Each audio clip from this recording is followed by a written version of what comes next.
Bienvenue au guide en ligne pour la 10e version de l'édition canadienne du logiciel Shearwalls. Dans cette vidéo, on va démontrer comment changer le système d'unité métrique à impériale ainsi qu'ajuster l'incrément d'accrochage. Ceci est la première page qui apparaît lorsqu'on ouvre le logiciel Shearwalls. En appuyant sur OK, on peut commencer la conception du projet.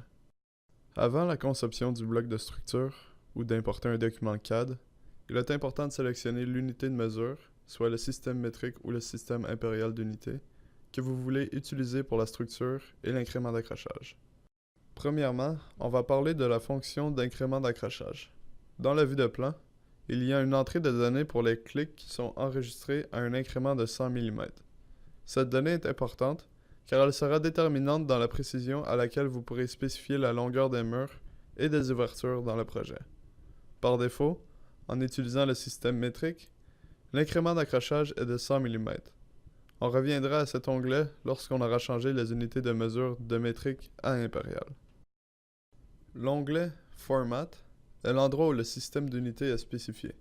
On va maintenant passer du système métrique au système impérial. Quand cela est fait, un avertissement apparaît expliquant les deux prochaines étapes qu'on va compléter à l'instant même. La première étape consiste à appuyer sur OK afin que le système impérial prenne effet. Cela fermera la fenêtre des paramètres Settings.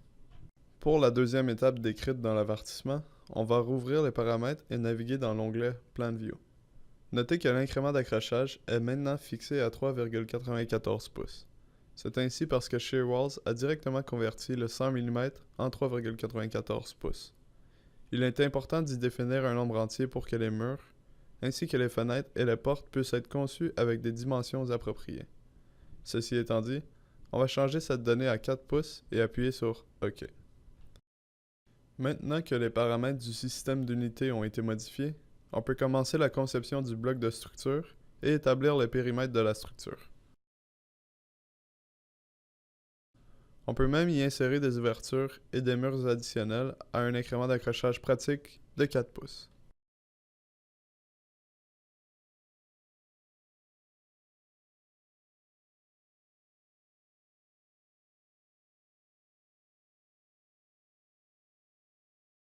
En allant dans Elevation View, on peut y voir les détails que l'on vient tout juste de définir.